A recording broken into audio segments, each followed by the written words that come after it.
In 3, 2, 1. Have a holly jolly Christmas. It's the best time of the year. Anyways, that's our theme song for this week because, guys, Thanksgiving is over. It's officially Christmas time. First of all, how was your guys' Thanksgiving? Can't complain. No complaints. Don't have much memory of what I did, but I'm sure it was great. That's how you know it was good. Right. Really dipped into the scotch at about 10 a.m. And that's the last thing I remember. You might have a problem. Anyways, now we can get into some Christmas movies. So today we're going to have a little movie discussion for this week's episode. We're just throwing out the headlines, throwing out the mailbag, throwing out the anniversaries.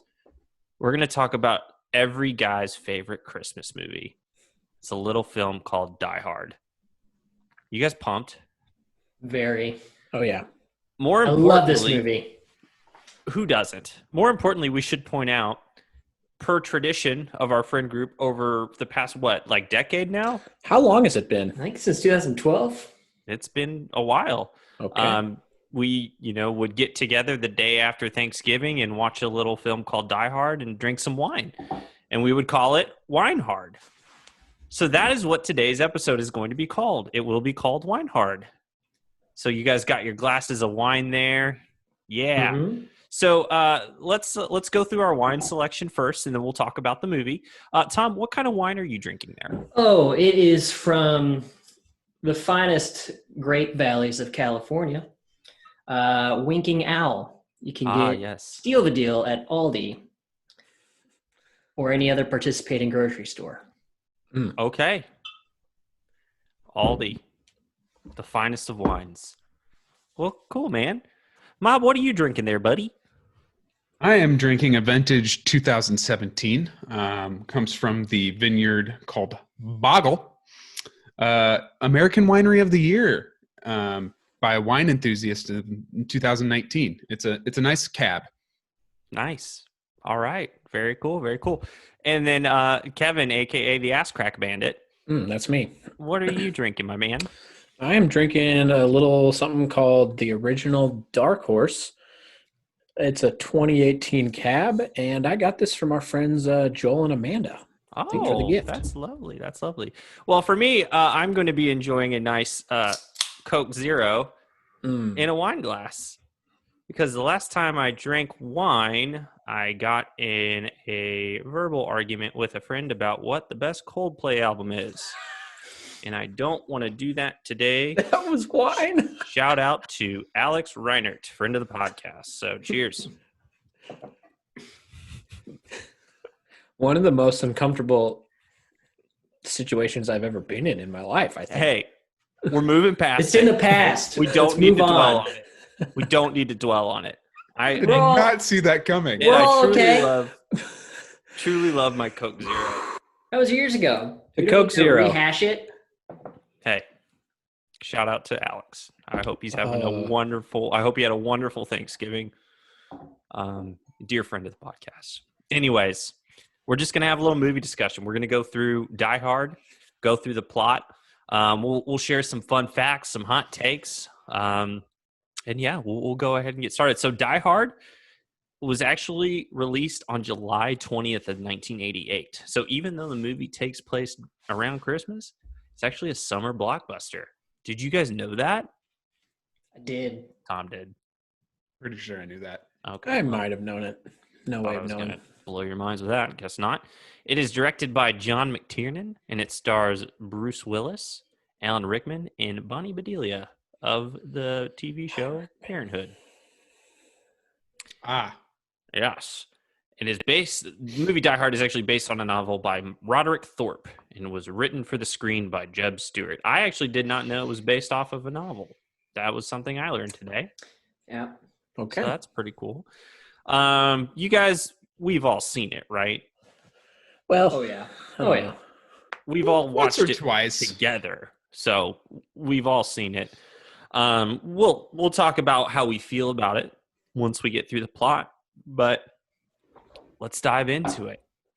The in-depth synopsis of Die Hard. First of all, before I get into it, of course, with our movie discussions, we are going to go through the entire plot. There will be spoilers. So if you've not seen Die Hard, you're an idiot. Go ahead.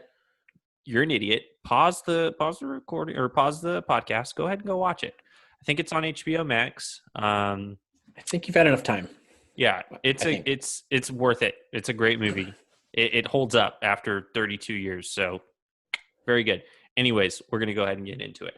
On Christmas Eve, 1988, John McClane sits on a flight headed towards Los Angeles. Fellow passenger notices he is stressed about the flight and recommends that he take the time to make barefoot fists with his toes on carpet after he arrives to his destination as a cure for jet lag.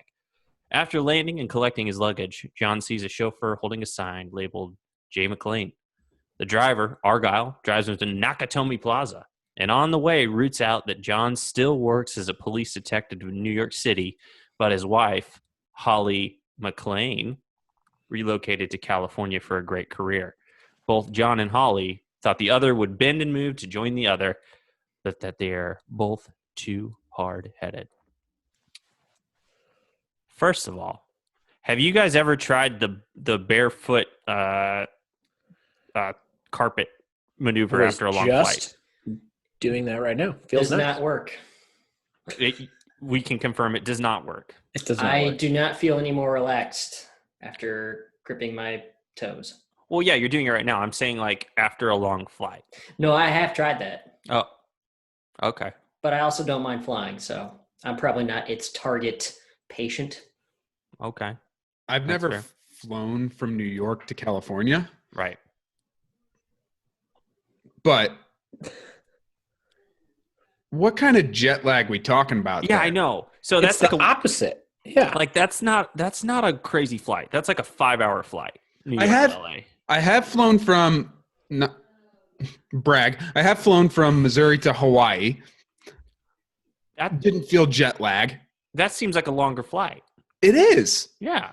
So geography dictates that it is. Yeah. I'm just thinking, what's with the jet lag? I don't know. Okay.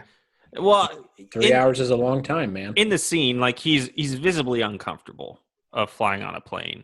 So I don't even know if it was like jet lag. It was just like to like calm the nerves of flying after you get off. But I don't know. It was probably just another human trying to be a nice human to another human. Whereas I don't want that stranger talking to me at all. Yep. Yeah. If someone that's sitting next to me on a plane says, "Hey, ball your feet up," I'd be like, "Shut up." Yeah. The last time a stranger talked to me while I was on a plane, I got her story about how she was on Jerry Springer that day. And so I'm just not. That was the last time you were on a plane? Not into it. Wait. No, that's the last time a stranger talked to me on a plane. Say, dang. What? I've never heard this story. We don't need to get into it, but no, we should. We should. It's a good story. I'm going to need you to tell me that story later. Just tell it right now for the people. It goes like this. I was on a plane. I was sitting next to someone, and she decided she wanted to talk to me. And what she ended up telling me was that she was on Jerry Springer that day. And that she got beads, but she didn't have to do what I thought she thought to get beads. She must have been a nervous flyer, and when she gets nervous, she just talks a lot. I should have told her to scrape her toes across the carpet. Did she specify whether or not she was like an audience member or a guest on Jerry Springer? She said she was a guest. She said she was on Jerry Springer. It was about her boyfriend cheating on her. Did we try and look her up afterwards? I feel like we probably did. We definitely did. Did you find the episode? Oh no, could not find the episode. Didn't really want to try. Probably hadn't happened yet. Hadn't aired. Yeah. I don't know. Wow. Anyways, meanwhile, at Nakatomi Plaza, Joe Takagi addresses the employees of the Nakatomi Corporation at their company Christmas party in the floor 30 foyer.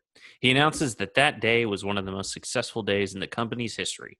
Holly McClane, as she goes in Los Angeles as Holly Gennaro, walks through the crowd, finishing up some paperwork. As she walks down the hallway, her coworker, Harry Ellis, flirts with her. When she arrives at her office, she excuses her pregnant secretary, Ginny, to go join the party and shows Harry the door as well.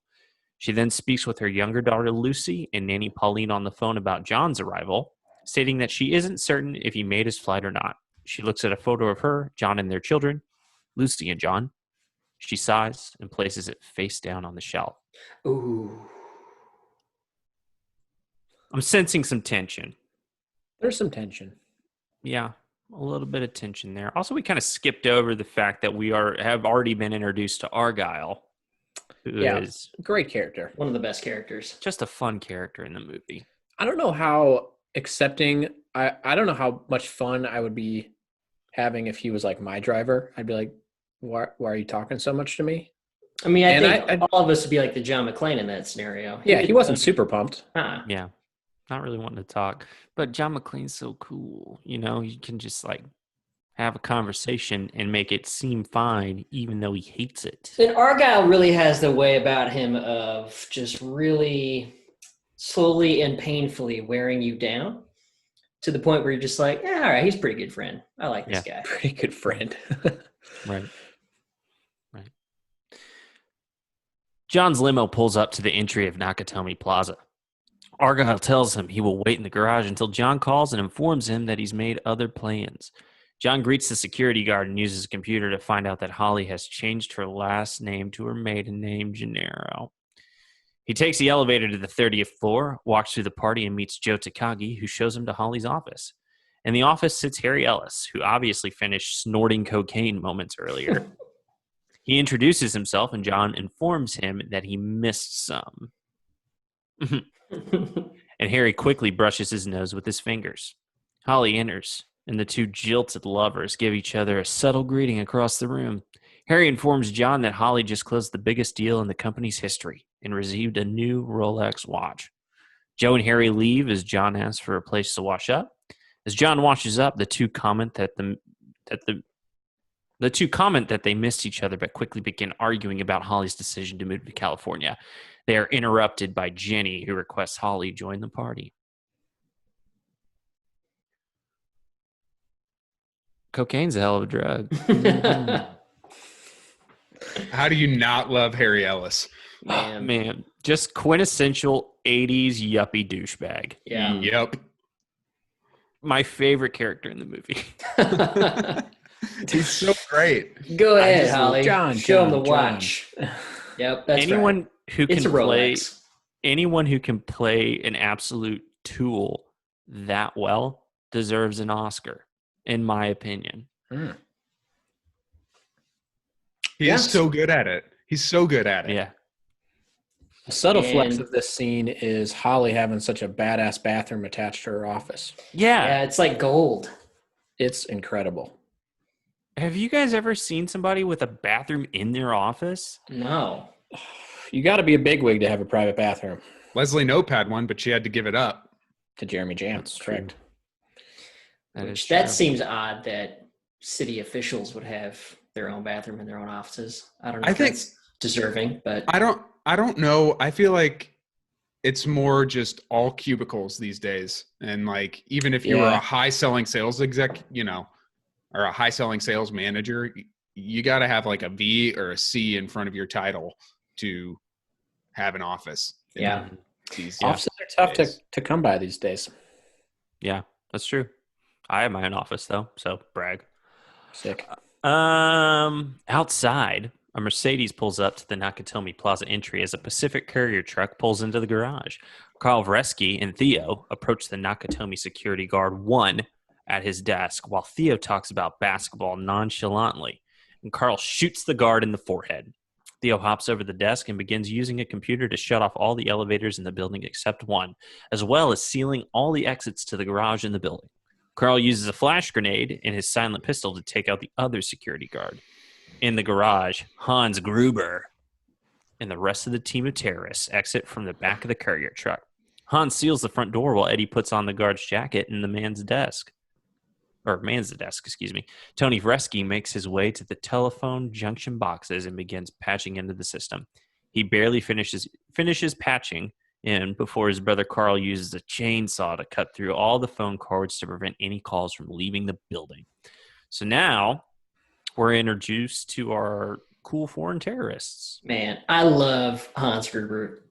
Alan Rickman is he just does such an awesome job. He's so cool and just bad. And oh man, Gruber is Yeah, the best. Yeah. I secretly love Theo. He's one of my favorite villains in this movie. You mean Trevette from Walker, Texas Ranger? Yeah. Yes. Also, he's like the Argyle of the bad guys. Kind of is. Mm-hmm. He's just kind of like the fun, like cool character. He's not German and super harsh, scary. Yeah. He's kind of a normal dude. Yeah. We also know that he really likes sports, and I think, like, in my opinion, he probably wanted to be like a sports announcer at one point, and then he just ended up falling into a life of crime. I like that you have backstories for these guys. Yeah. That's nice. Yeah. Yeah. Meanwhile, a barefoot John is making fists with his toes and is surprised it is working to cure his jet lag, which we already debunked this. That's bullshit. False. He calls Argyle, but is cut off by Carl's cutting of the phone lines. Hans and some of his henchmen arrive via elevator to the Christmas party and began firing at the ceiling. Firing at the ceiling. My apologies, to capture everyone's attention. John hears the gunshots and is able to sneak out of the office into the stairwell with his police-issued handgun. He nearly enters the 35th floor, but notices other henchmen wheeling equipment through the hallway. He continues up to floor 32, which is under construction, where he tries to gather his thoughts and think of a way to alert authorities. So I'm going to go ahead and put a disclaimer out there. Even when I watch Die Hard, I get confused.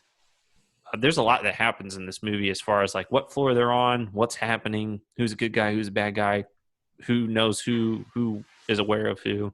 Yeah. All this stuff. So I do apologize in advance because I'm going to be going through this relatively fast and it's going to get confusing.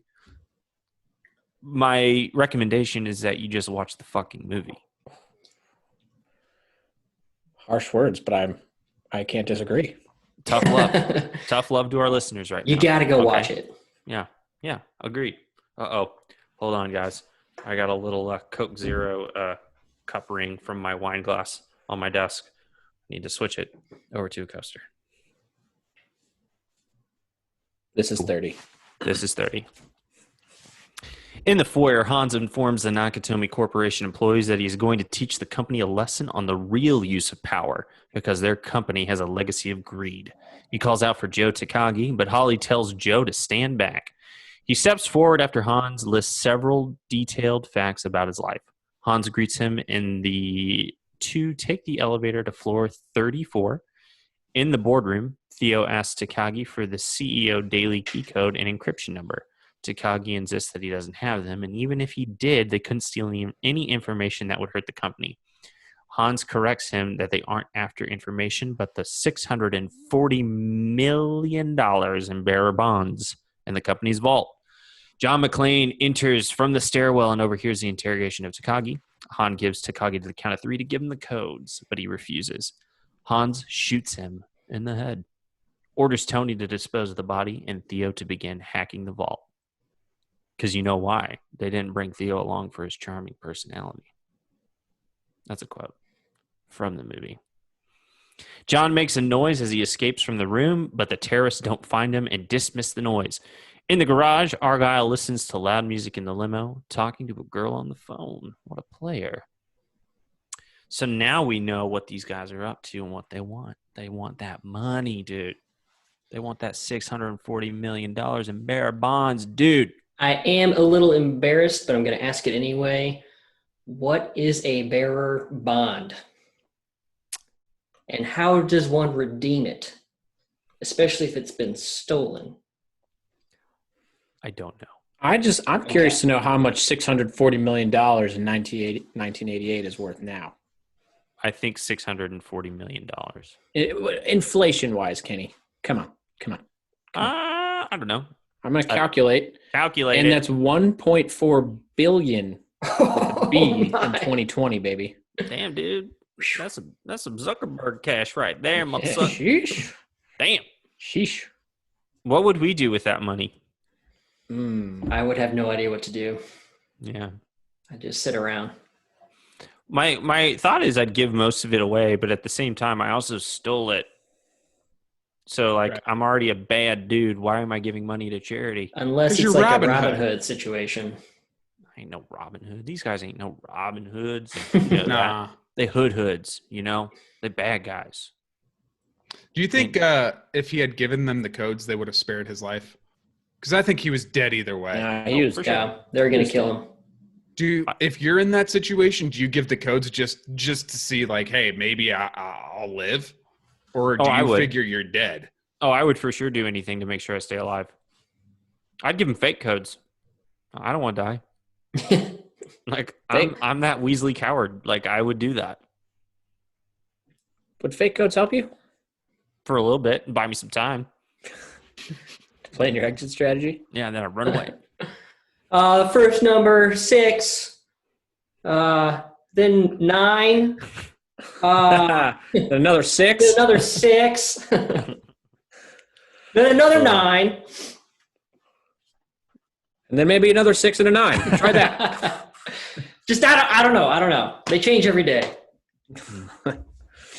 Heinrich, Marco, and Uli work in a room full of the building's heating and cooling machinery. They wire the room with what appears to be explosives.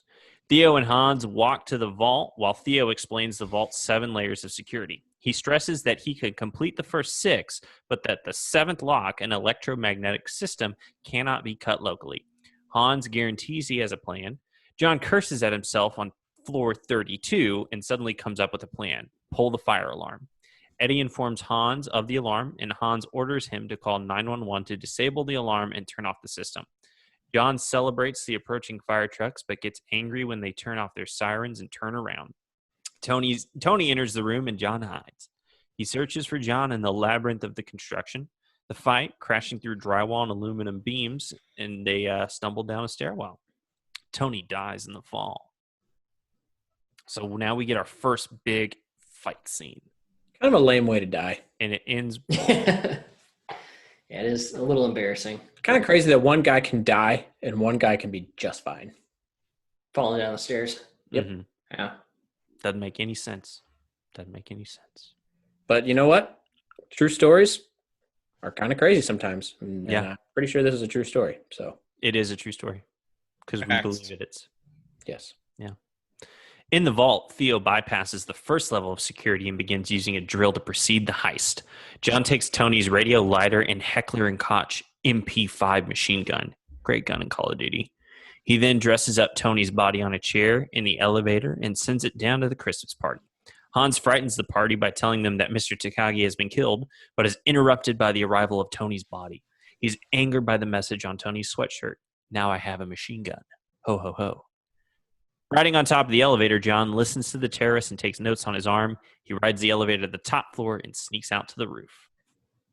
Meanwhile, Hans tells Carl that Tony, Meanwhile, Hans tells Carl that Tony, which enrages Carl, that he wants vengeance because Carl is Tony's brother. Was Tony's brother. Yeah. And now he's mad and wants to kill John. We're going to skip that part because I butchered it.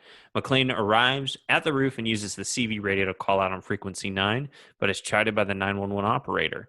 He yells at her to send help, but Carl and others begin shooting at him, prompting him to evade. The operator decides to send a sole officer to investigate, Al Powell. He receives the call while buying Twinkies for his pregnant wife. What a name. Didn't really ever think about it until now. Al Powell. That's kind of tough. Al Powell. Al Powell. I think one of the hardest things for me in this movie is that the bad guy's name is Carl, but the good guy's name is also Carl because that's Carl Winslow. Right. Yeah. Right. So that is confusing. I don't care what the character's name is. It's Carl's Winslow every single time. Yes, Reginald Vell Johnson is the actor, and he seems to have been unfairly typecast as a cop in everything he plays. He had a good career. He's still alive, right? Mm-hmm. I mean, he got to eat Twinkies and just hang out in a cop's uniform for most of his career. Pretty solid, if you ask me. You're right. That's a good point. On the roof, John evades the gunfire and makes his way into a dead-end closet with a large ventilation fan. He blocks the fan with his gun, climbs through, and evades the terrorists back to floor 35. Still pursued, he is cornered in the elevator shaft and must climb down the ventilation shaft to floor 34. He uses his machine gun and its strap to climb down the ventilation shaft, but the strap slips free from the gun and he falls a couple of floors. He manages to catch himself on a ledge and climb into a horizontal vent. He uses the lighter to see in the vent, but Carl sees the light and follows him to floor 31. Carl shoots at the ducts and begins pressing them, checking for body weight, but is called away before he finds John. So Bruce Willis in the air ventilation shaft. Is that the quintessential picture of this movie when you think of it in your head? Usually, yeah. To the coast, have a couple laughs. I think so. Yeah. I also think, I don't know why, and it's probably because I watch it minimum once a year, the entire series of The Office. It reminds me of the scene with Plop explaining it to Aaron, where he's like, and that's what I visualized this scene when I was Plop talking to Aaron going, oh, come out to the coast, get together, have a blast. Yeah. That is true. What a weird lens to see this scene through. I love it. Yeah. I love it. That's my life. That's how it is. I've seen both of them so many times, but for some reason, that's what pops up. Plops up. Plops up. Nailed it. You guys. Yeah. McClane exits the shaft and watches as Al enters the building and is fooled by Eddie disguised as a security guard. John attempts to break the window with a chair, but is spotted on the roof by James. He radios Marco and Heinrich, and they run to stop him. Marco appears to surrender, but John shoots Heinrich when he runs in. Marco then traps John under the conference table by standing on top and shooting toward the ground. At the end of the table, John reloads his weapon and shoots Marco through the table, killing him. He sees Al leaving the building and throws Marco's body on his car to alert them there is trouble. The terrorists open fire on Al's car, and he calls for backup and manages to drive in reverse over a retaining wall. He is jostled, but is able to walk out of the car. In a news equipment room, journalist Richard Thornberg, also an amazing character, overhears the call for help on a police scanner. He argues with the news producer and insults a news host seconds before he goes on air and is given a truck to investigate the story. Is Richard Thornberg the real bad guy of this movie? Discuss. No. He's definitely not a good guy. But he is definitely, an a-hole. Yeah, he's kind of a dick. As police arrive at Nakatomi Plaza, John harasses Hans over the radio. Hans insults him for watching too many cowboy shows on TV, but John takes it as a compliment, insisting he likes Roy Rogers. He then signs off by saying, "Yippee-ki-yay, motherfucker." Hans gets a status report from his men and learns that Theo is making good progress on the vault, but that Heinrich's bag of detonators has been taken by John. He orders Fritz to retrieve the detonators. Al radios John, who briefly explains what is happening. Deputy Police Chief Dwayne T. Robinson arrives, insults Al, and takes command. Here's a question for you guys. Is Deputy Police Chief Dwayne T. Robinson the real bad guy of this movie? Discuss. I would say no again, but he definitely does not help the situation with his incompetence. He is a moron. Yeah, he's dope. He is, however, an idiot. His incompetence does help Hans Gruber and his band of misfits. That's for damn sure. That's true. That's true. They were counting on an incompetent police officer such as him to arrive at the scene, I think. Hans, who has chosen Holly's office as a command post, is approached by Holly, who makes two simple demands: a couch for Jenny and that the terrorists let the hostages use the bathroom. She makes sure to use Gennaro so that she can't be linked to John. Argyle turns on the TV in the limo and notices that the building he is in is under siege. He looks for an exit from the garage but finds himself trapped. Turns on his CB radio, however, to overhear John and Nell's conversation. The police set up spotlights and send a 4-man SWAT team to enter the building. They are Rivers, Rodriguez, and 2 unidentified SWATs. I don't know why that's necessary. John is recommended by Al to sit tight, but he knows the terrorists have extremely heavy artillery. Yuli and Eddie fire at the team as they try to break in the front door, so the police department sends in an RV to rescue the men and break into the front entrance.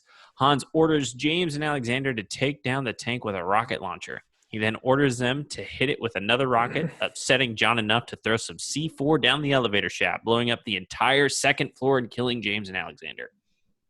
Now shit starts to blow up in this movie. And it's awesome. Can we talk about the police having a tank? That's crazy. Yeah. Isn't it 1988, the police just have a tank? And it wasn't a great tank because it got nuked by a missile. Hey, look, here's my thing about police having tanks. As long as the drug dealers on the streets have tanks, I think it's fair that the police have tanks. Just my 2 cents. That's a take. That is a take. That's your tax money hard at work. Yeah. Yeah. What were you gonna say, Tom? I was going to say a little observation I made a year or two ago when I was watching this movie is every time they cut back to Argyle in the garage, at this point, what's probably been hours, he's still listening to the same Stevie Wonder song. Mm. And at that time, I believe the highest technology in music was cassette tape. So he had to have just been like, oh, song's over. I got to go back and rewind that and then play it over and over again. It's true. I can relate to that. I mean, when Blinding Light came out by The Weeknd, you best believe I listened to that song straight for an hour. Oh, I did as well, but we've not got a using repeat cassette tapes button anymore. these days. Yeah. I don't got to rewind. Yeah, see, you would think that I was smart enough to turn that on repeat, but I wasn't. I was just like, I need that again. Hit it. Yeah. Back up. Do you guys think that Blinding Light is the song of 2020? Could be. I think 2020's long enough that there's a song per quarter. Yeah, I mean, to think that the Chiefs won the Super Bowl in 2020, it feels like a different decade. Yeah, that's true. Right? So we still got 6 weeks left. Anything could happen. It's true. It's true. The police in Thornberg look on in amazement. Deputy Robinson takes the radio from Al, but John insults him and informs him that he will only speak with Al. Back in the foyer, Harry's getting antsy, and so he snorts more cocaine and gets up to talk to Hans. He tells Hans that he can get John to cooperate. He gives Hans John's name and occupation and uses Hans's radio to talk to John. Thornberg sends an assistant to look up McLean's information while Harry tries to convince John to give over the detonators. Harry pretends that he is John's good friend, but he doesn't recognize that Hans plans to kill him if John didn't cooperate. John struggles to barter with Hans to spare Harry, but Harry sticks to pretending. John refuses to respond to Harry's friendly request to give back the detonators, so Hans fatally shoots Harry, and I have never watched any more of this movie after that because I was so disappointed. A weird thing that sticks out in my mind about the scene is the product placement of Coca-Cola. And I just think like, oh, he's drinking a nice cold fizzy Coke. So when Ken opened that at the beginning of this episode, I was like, oh, Harry going to die. An homage. Kenny might die. I don't know. An homage. I'm going to die at some point. We talked about that last week. But I don't think it's going to happen like that. And not anytime soon. I hope not. Anyways. Here's a question. Does Ellis owe all of his success in life up to this point to his cocaine habit? That's tough. Because he went into that meeting with just unbridled confidence. Right. Just, really did. Oh, I got this. I can negotiate with armed terrorists. No big deal. Yeah. Let's do it. It's fair. I've never done Coke, so I don't know if it gives you confidence, but it seems like they mix. Yeah. Yeah. That makes sense. I think we're an anti-drug podcast here. Yes, we've discussed that. We're an anti-hard drug podcast for sure. Yes. Hard drug. That's correct. Right. Sorry. And Birdman is the hard drug of the movie industry, so we're anti-Birdman. Yep. Debatable. Yep. Everyone inside and outside the building is shocked. Robinson dismisses Al to go home, but he refuses to leave until the situation is resolved. Robinson believes Harry would still be alive if John turned himself in, but John radios back with his own opinion on the matter.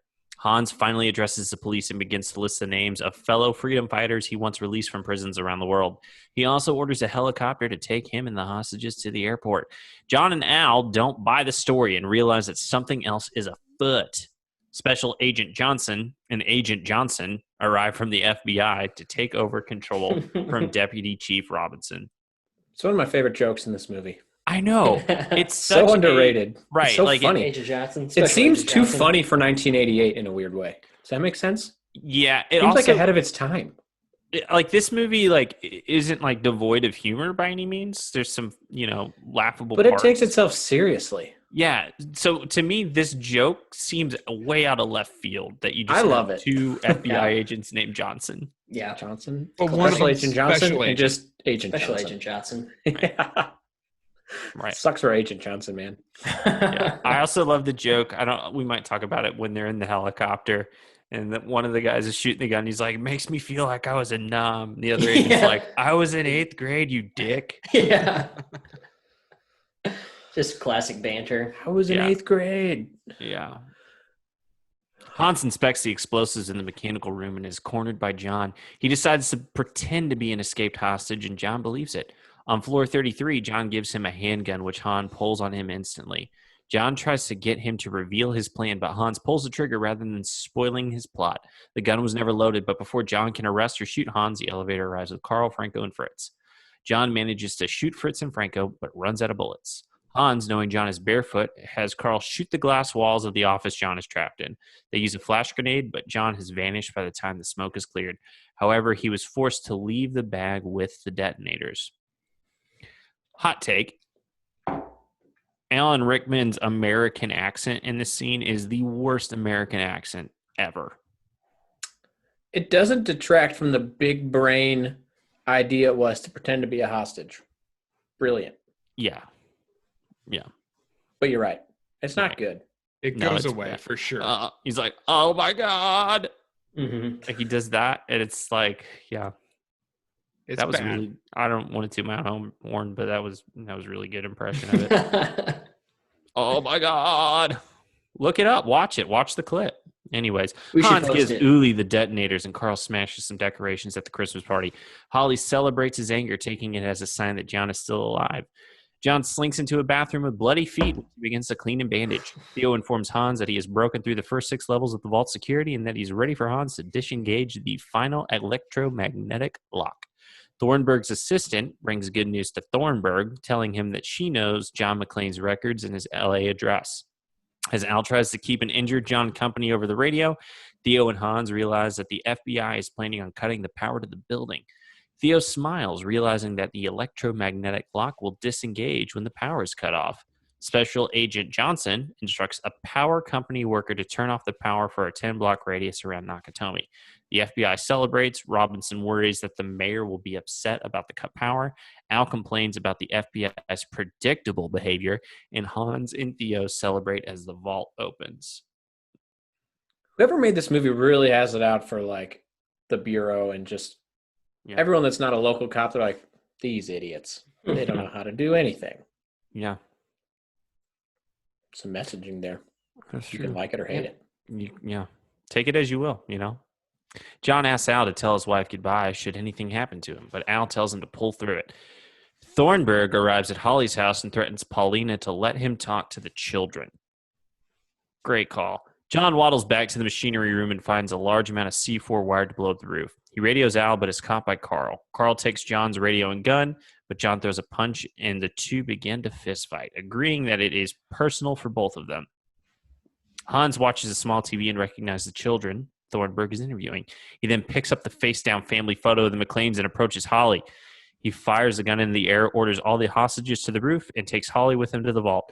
She chastises him for being nothing but a crook when she realizes he's simply robbing the vault. Carl holds the upper hand of the fight with John. However, John manages to get in some good hits. Carl is able to get his hands on a gun, fires, and grazes John's shoulder as he escapes through a doorway. Carl follows, but John gets the upper hand, knocking the gun free. The two continue to wrestle and throw punches up a staircase until John wraps some chains around Carl's neck, pushing him over the railing.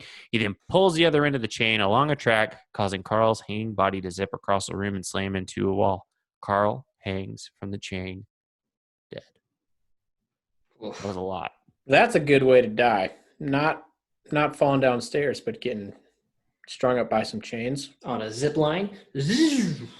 That's a badass way to kill someone. If you just dived, falling down some stairs, I don't know. Yeah.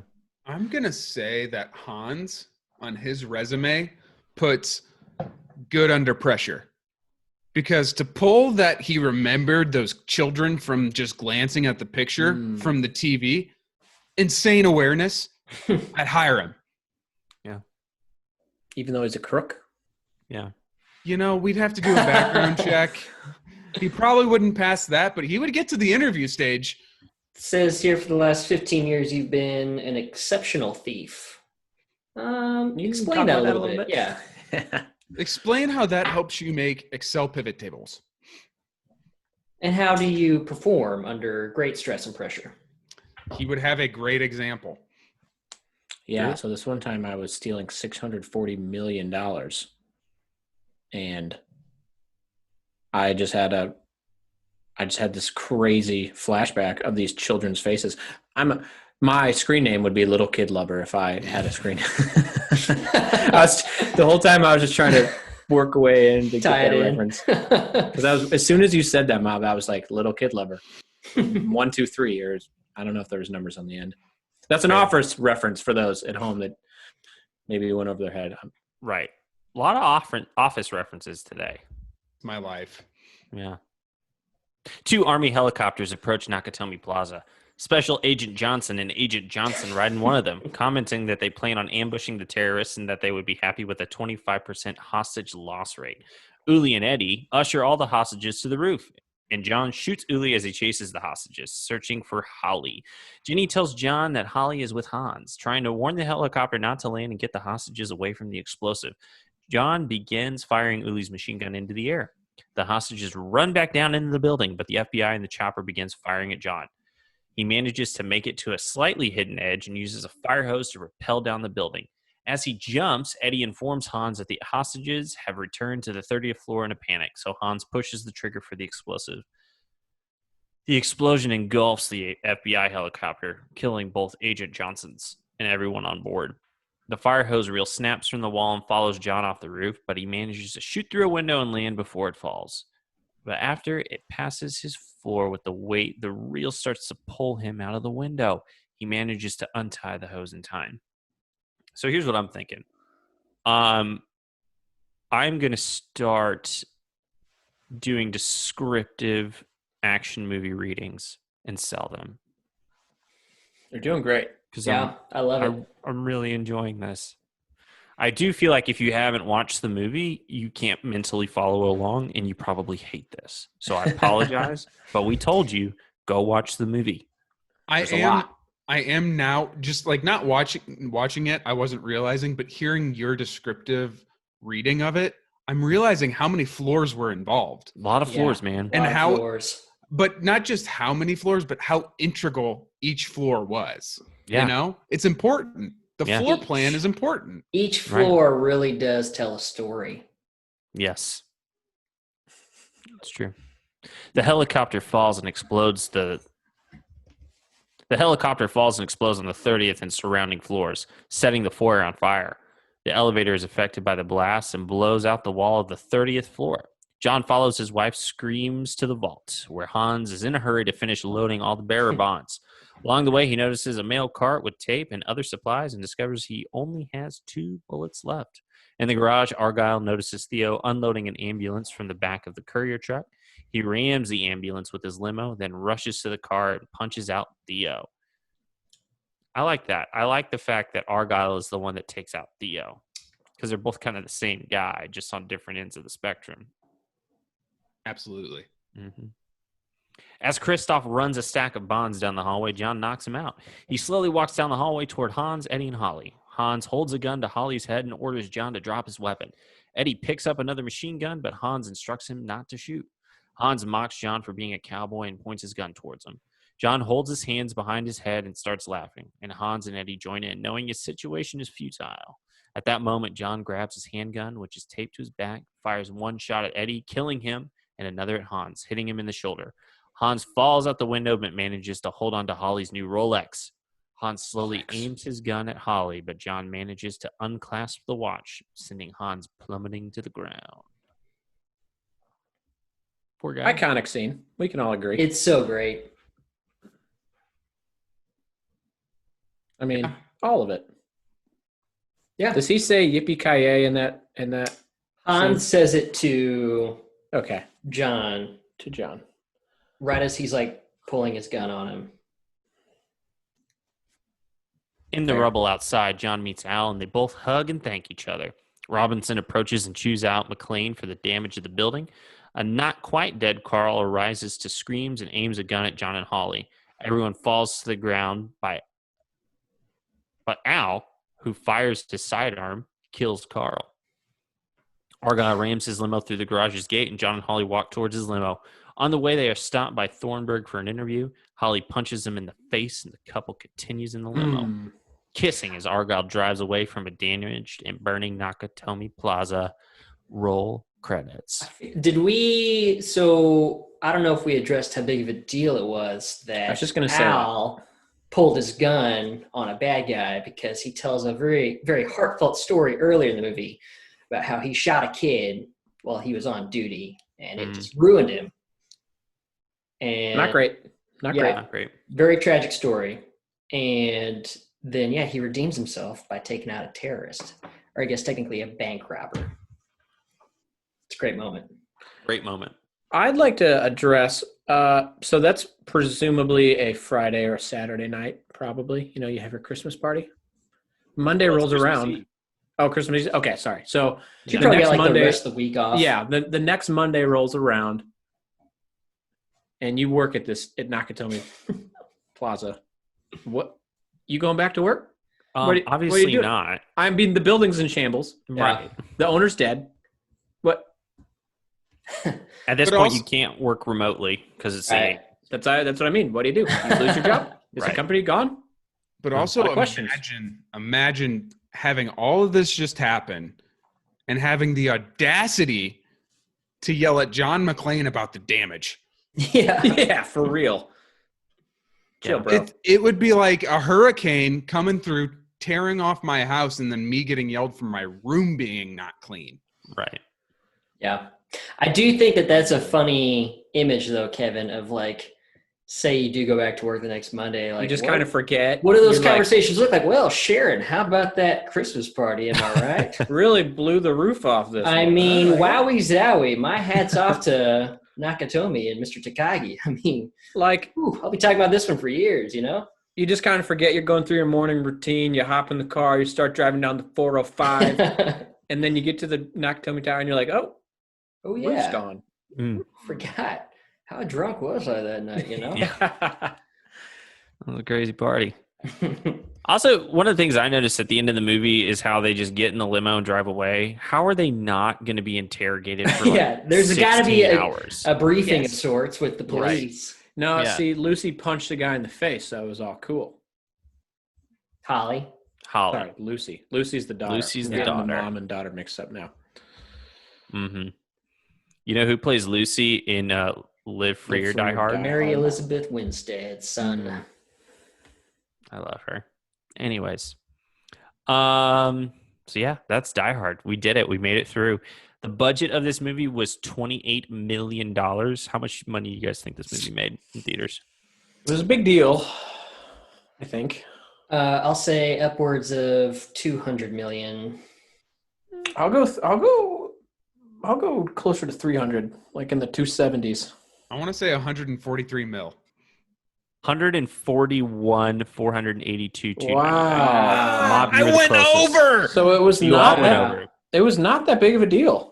Well, no. $141 million is a huge deal. I guess in the inflation in the 80s, yeah. But I don't. Maybe I've just seen it so many times. It was just like a blockbuster. I mean, it was a blockbuster. You but just did the math that said 600 schmil was like one billion here. You're saying 300 million? True. I'm thinking that's you got me there. I was thinking in 2020 terms. Yeah, $141 million. Nothing to blow your nose at. Nothing to sneeze at. You know what I'm saying? Mm-hmm. Ellis. Nothing. A couple lines of coke couldn't fix. It's true. Well, let's go through this one by one. Kevin, would you recommend this movie? Hell yeah. Easy enough. Mob, would you recommend this movie? I mean, I'll say this. I would recommend it at any time of the year, not just around Christmas time. How about that? Nice. Tom, would you recommend this movie? I absolutely would. Again, I'd recommend it for any time of year, but it's especially great around Christmas. And I would also recommend Die Hard 2, 3, and 4. And if you want to get to it, 5, but I wouldn't. It's not great. Kenny. Would you recommend this movie? You bet your ball sack I'd recommend this movie. Strong. Excellent movie. I want to go watch it tonight. Tom, where's this rank in your top movies, you think? Is it a top 10? I think I'd put it in a top 10 for me. I don't know where in the top 10. I think it'd probably be in like 6 through 10. I don't know if I put it in the top 5. Fair. I don't know. I just got to think about it. Cool. Well, guys, thanks for hanging. It's always good to talk Die Hard with you guys, even though we can't physically watch it together. I feel like we all just mentally watched it in our heads. So with that, let us raise a glass. Until next time. And cheers to you. Until next year. Should we do Die Hard 2 next year? I would do that. Okay. All right. 2021 CineBoiz Podcast. Die Hard 2. Weinhard 2. Bye, guys. Bye.